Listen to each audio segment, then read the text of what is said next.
कभी आपने नोटिस किया है, आप चुप हो गए, आपने बात करना बंद कर दिया, आपने खुद को पीछे कर लिया, लेकिन फिर भी सामने वाले पर कोई असर नहीं पड़ा। ना वो बदला, ना उसने आपको समझा, ना उसने आपको खोने का डर दिखाया। और यहीं पर सबसे ज़्यादा दर्द होता है, क्योंकि आपको लगा था कि आपकी खामोशी उसे सोचने पर मजबूर करेगी, लेकिन हुआ उल्टा। वो पहले जैसा ही रहा और आप अंदर से टूटने लगे।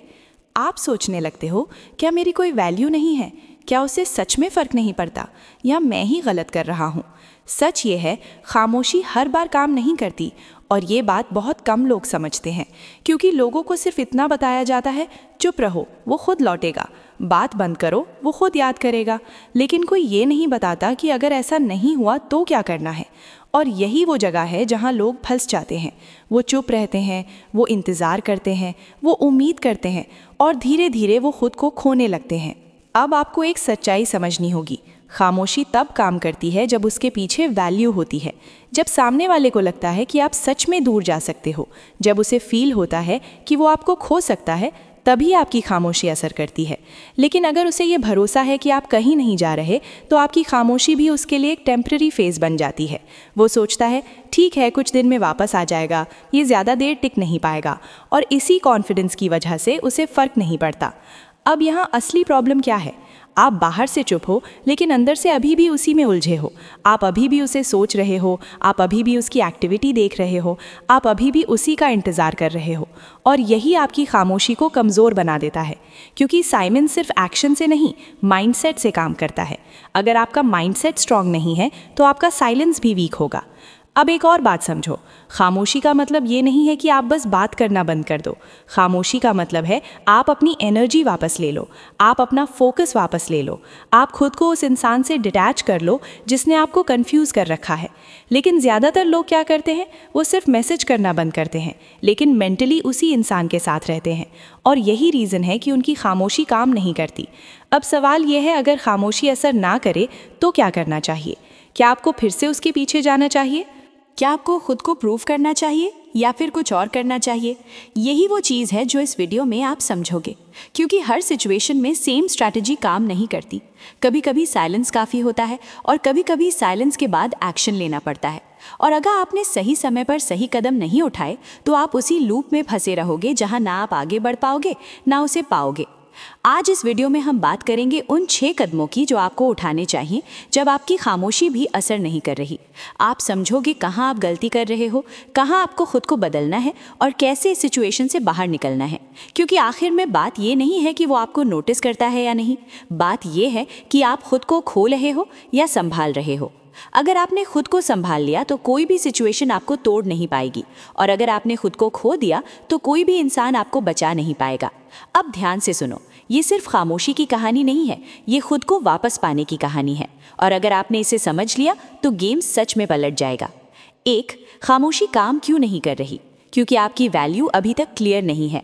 सबसे पहले एक सच्चाई समझो, जब आपकी खामोशी असर नहीं करती तो प्रॉब्लम खामोशी में नहीं होती, प्रॉब्लम आपकी वैल्यू में होती है। क्योंकि साइलेंस तभी काम करता है जब सामने वाले को आपकी वैल्यू समझ आती है। अगर उसे पहले से ही ये फील नहीं होता कि आप इम्पॉर्टेंट हो, तो आपका चुप हो जाना उसके लिए कोई बड़ा चेंज नहीं है। वो सोचता है, ठीक है, ये कुछ दिन चुप रहेगा, फिर खुद ही वापस आ जाएगा। और यही सबसे बड़ा रीज़न है कि आपकी खामोशी असर नहीं करती। अब एक चीज़ ध्यान से समझो, आपने खुद को उसके सामने कैसे प्रेजेंट किया है? क्या आपने उसे ये दिखाया है कि आपके बिना उसकी लाइफ अधूरी है, या आपने खुद को ऐसा बना लिया है कि आप उसकी लाइफ में रिप्लेसेबल हो? अगर आप हमेशा अवेलेबल थे, अगर आप हर बात पर रेडी थे, अगर आपने खुद को पूरी तरह उसके अराउंड बना लिया था, तो आपने अनअवेयरली अपनी वैल्यू कम कर दी। क्योंकि इंसान उसी चीज़ की वैल्यू करता है जो लिमिटेड हो, जो रेयर हो, जो आसानी से ना मिले।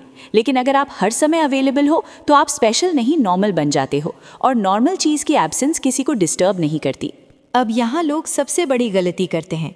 वो सोचते हैं, मैं और अच्छा बन जाऊँगा, मैं और केयर दिखाऊँगा, मैं और एफर्ट डालूँगा तो सामने वाला मुझे वैल्यू देगा। लेकिन होता उल्टा है, आप जितना ज़्यादा देते हो वो उतना ही आपको लाइटली लेने लगता है, क्योंकि अब उसे सब कुछ मिल रहा है बिना कुछ किए। अब उसे एफर्ट देने की ज़रूरत ही नहीं है। अब सवाल ये है, आपकी वैल्यू कैसे गिरती है? जब आप खुद को इग्नोर करते हो, जब आप अपनी बाउंड्रीज नहीं रखते, जब आप हर बार एडजस्ट करते हो, जब आप हर सिचुएशन में खुद को पीछे रखते हो, तो सामने वाला ऑटोमेटिकली समझ जाता है कि आपकी लिमिट्स नहीं है। और जहाँ लिमिट्स नहीं होती वहाँ रिस्पेक्ट नहीं होती। अब आपको क्या समझना है? आपकी खामोशी तब तक काम नहीं करेगी जब तक आपकी प्रेजेंस वैल्यूबल नहीं है। पहले आपको खुद को वैल्यू बनाना होगा, तभी आपका साइलेंस असर करेगा। अब एक और डीप बात, आप बाहर से चुप हो, लेकिन अंदर से क्या हो? क्या आप अभी भी उसी इंसान के बारे में सोच रहे हो? क्या आप अभी भी उसकी एक्टिविटी चेक कर रहे हो?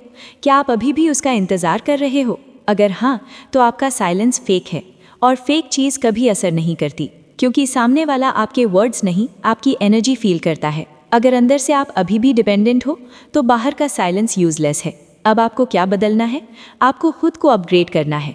आपका फोकस बदलना चाहिए, आपका रूटीन बदलना चाहिए, आपका माइंडसेट बदलना चाहिए। आपको खुद को इतना स्ट्रांग बनाना है कि आपकी प्रेजेंस नेचुरली वैल्यूएबल बन जाए।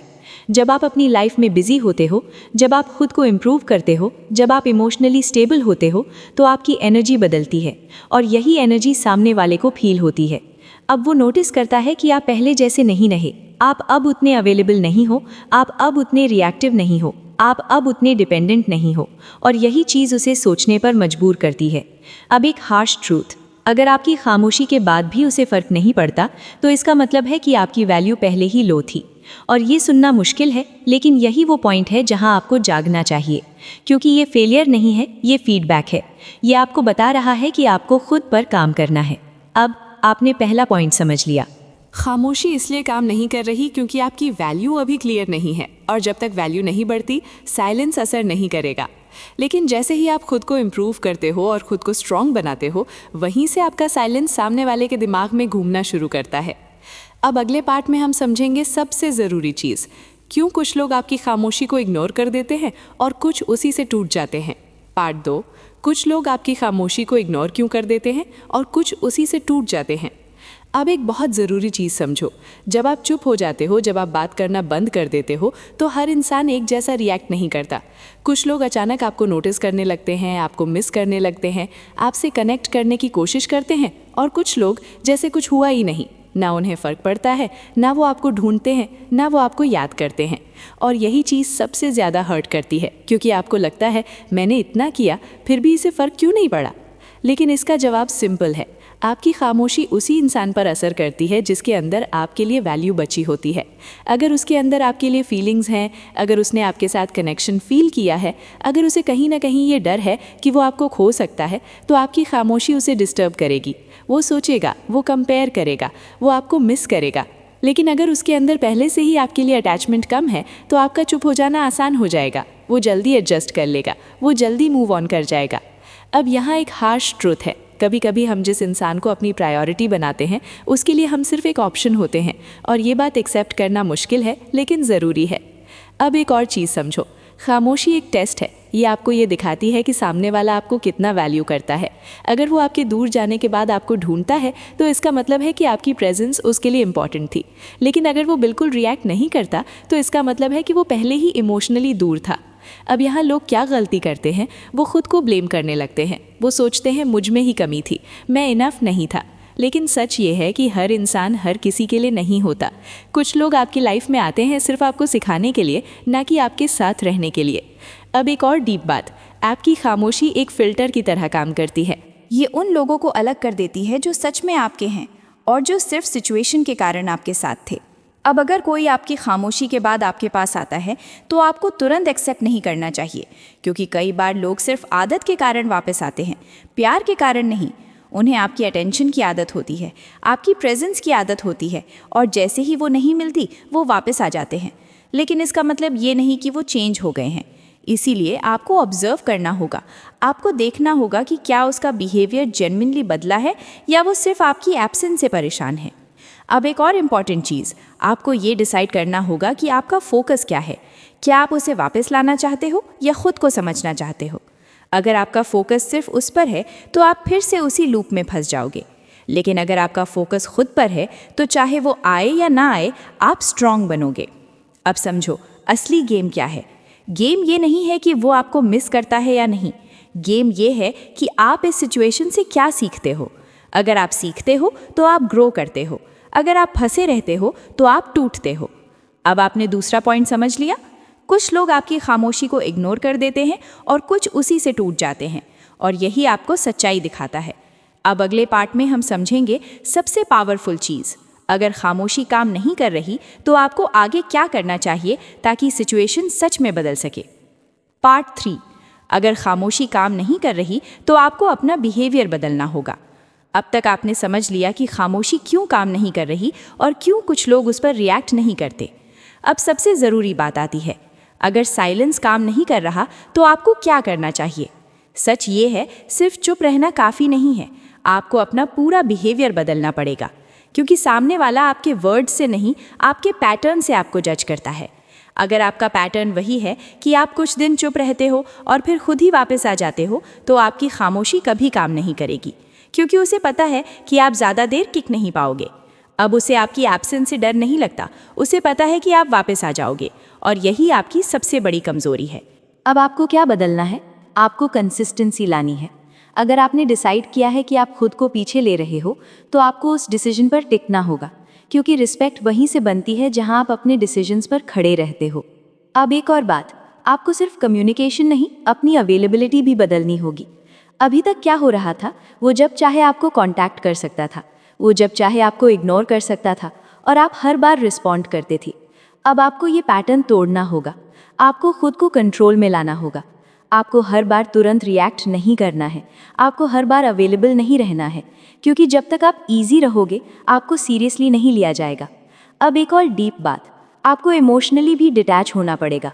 मतलब ये नहीं कि आपको फ़र्क नहीं पड़ता, मतलब ये है कि आप अपनी इमोशंस के कंट्रोल में हो। अगर वो बात करें तो आप ओवर एक्साइटेड नहीं होते, अगर वो इग्नोर करे तो आप टूटते नहीं। यही स्टेबिलिटी आपकी वैल्यू बढ़ाती है।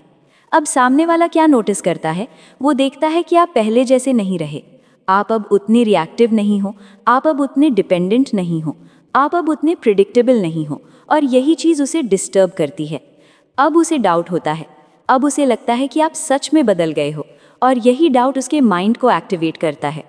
अब एक और हार्श ट्रुथ, अगर आप सिर्फ दिखावा कर रहे हो तो ये ज़्यादा दिन नहीं चलेगा, क्योंकि फेक चेंज जल्दी एक्सपोज हो जाता है।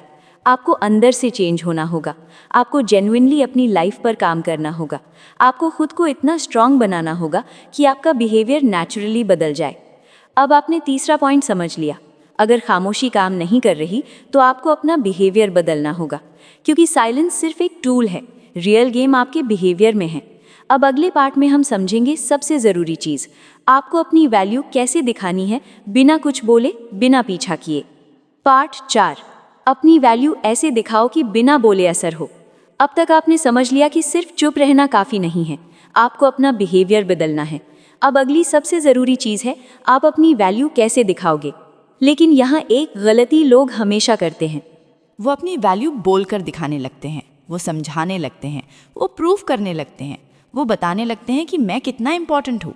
लेकिन सच ये है, वैल्यू कभी वर्ड्स से नहीं बनती, वैल्यू बिहेवियर से बनती है। अगर आपको अपनी वैल्यू समझानी पड़ रही है तो इसका मतलब है कि आपकी वैल्यू क्लियर नहीं है। अब आपको क्या करना है, आपको खुद को ऐसे कैरी करना है कि सामने वाला खुद महसूस करे कि आप बदल गए हो। अब ध्यान से समझो, पहले क्या था, आप हर समय अवेलेबल थे, आप हर बात पर रिएक्ट करते थे, आप हर सिचुएशन में खुद को लूज कर देते थे, और यही चीज़ आपको वीक बनाती थी। अब आपको ये सब बदलना है। आपको काल्म में रहना है, आपको कंपोज्ड रहना है, आपको कंट्रोल में रहना है। मतलब अगर सामने वाला बात करे भी तो आप नॉर्मल रहो, लेकिन ओवर इन्वेस्टेड मत रहो। आपको दिखाना नहीं है कि आप बदल गए हो, आपको बनना है। और जब आप सच में बदलते हो तो सामने वाला उसे इग्नोर नहीं कर सकता। अब एक और डीप बात, आपको अपनी लाइफ को इम्प्रूव करना होगा। आपका रूटीन स्ट्रांग होना चाहिए, आपका फोकस क्लियर होना चाहिए, आपकी एनर्जी स्टेबल होनी चाहिए। जब आप खुद पर काम करते हो तो आपकी प्रेजेंस अपने आप पावरफुल हो जाती है। अब आपको किसी को इम्प्रेस करने की ज़रूरत नहीं होती, आप खुद ही इम्प्रेसिव बन जाते हो। अब सामने वाला क्या नोटिस करता है, वो देखता है कि आप पहले जैसे नहीं रहे, आप अब उतने नीडी नहीं हो, आप अब उतने डिपेंडेंट नहीं हो, आप अब उतने इमोशनली वीक नहीं हो, और यही चीज़ उसे अलग लगती है। अब वो कंपेयर करता है, वो सोचता है ये पहले ऐसा नहीं था, अब ये इतना स्टेबल कैसे हो गया, और यही क्यूरियोसिटी उसे आपकी तरफ खींचती है।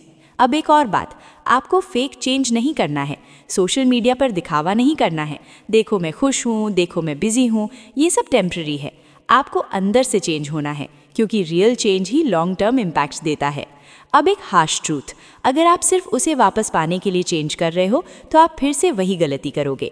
आपको अपने लिए बदलना है, ताकि चाहे वो आए या ना आए, आप स्ट्रांग रहो। अब आपने चौथा पॉइंट समझ लिया, आपको अपनी वैल्यू बोल कर नहीं, जी कर दिखानी है। और जब आप सच में खुद को इम्प्रूव करते हो तो सामने वाला चाहे या ना चाहे आपको नोटिस करना शुरू कर देता है। अब अगले पार्ट में हम समझेंगे सबसे ज़रूरी चीज़, कब आपको पूरी तरह पीछे हट जाना चाहिए और क्यों वही मोमेंट गेम पलट देता है। पार्ट 5, कब पूरी तरह पीछे हट जाना चाहिए और क्यों वही मोमेंट गेम पलट देता है।